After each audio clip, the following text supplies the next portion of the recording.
নমস্কার বন্ধুরা, মা রান্নাঘরে তোমাদের সবাইকে স্বাগত। দেখো, গ্যাসে কড়াই বসিয়ে দিয়েছি। আজকে রান্না করব কুদলি পোস্ত। কড়াইতে তেল দিয়ে দিলাম। তেলটা গরম হয়ে গেলে কুদলিগুলোকে আমি একটাকে 4 টুকরো করেছি, সেইভাবে লম্বালম্বি করে কেটে আমি ধুয়ে বেছে রেখেছি।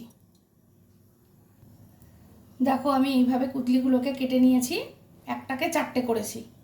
এবার কুদলিগুলোকে আমি সব কড়াইতে ছেড়ে দেবো।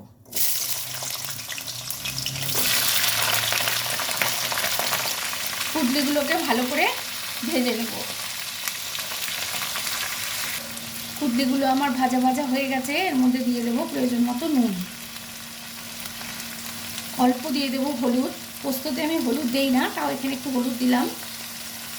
দিয়ে দেবো রং হওয়ার জন্য লাল লঙ্কার গুঁড়ো। দিয়ে দেবো স্বাদ মতো চিনি। এবার কুদলিগুলোকে সব ভালো করে ভেজে নেব।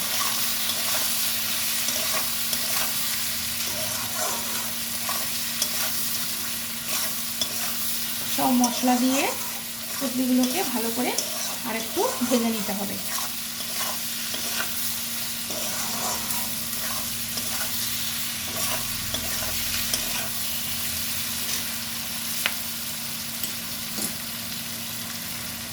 এই সময় দিয়ে দেবো বেটে রাখা পোস্ত বাটা আর লঙ্কা বাটা।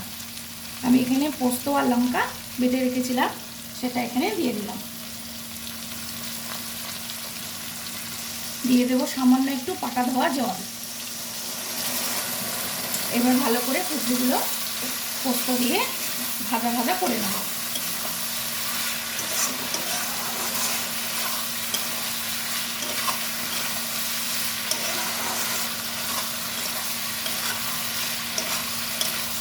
ততক্ষণ ভাজবো যতক্ষণ পোস্ত কাঁচা গন্ধটা চলে না যায়। মশলা দিয়ে তেল ছাড়বে, ততক্ষণ অবধি ভাজবো।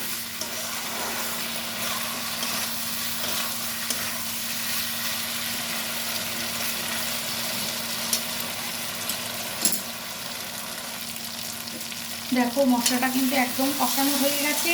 মশলার গায়ে দিয়ে তেল ছেড়ে দিয়েছে। এখন আমি এর মধ্যে দিয়ে দেবো সামান্য একটু পোস্তরই পাটা ধোয়া যে জলটা, সেই জল।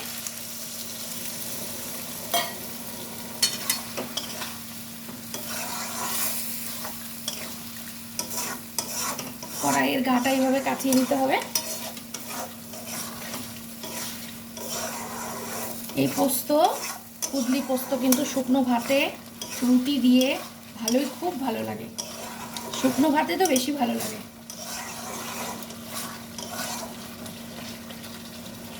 এবার এটা আমি একটু ঢেকে দেব।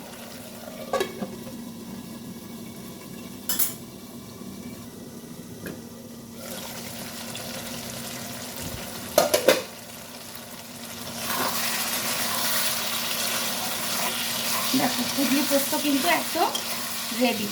সমস্ত কুদলিগুলো সেদ্ধও হয়ে গেছে, মশলা থেকে তেলও ছেড়ে দিয়েছে। এবার আমি গ্যাসটা অফ করে দেব। দেখো, আমি একটা পাত্রে ঢেলে নিয়েছি। কুদলি পোস্ত একদম রেডি।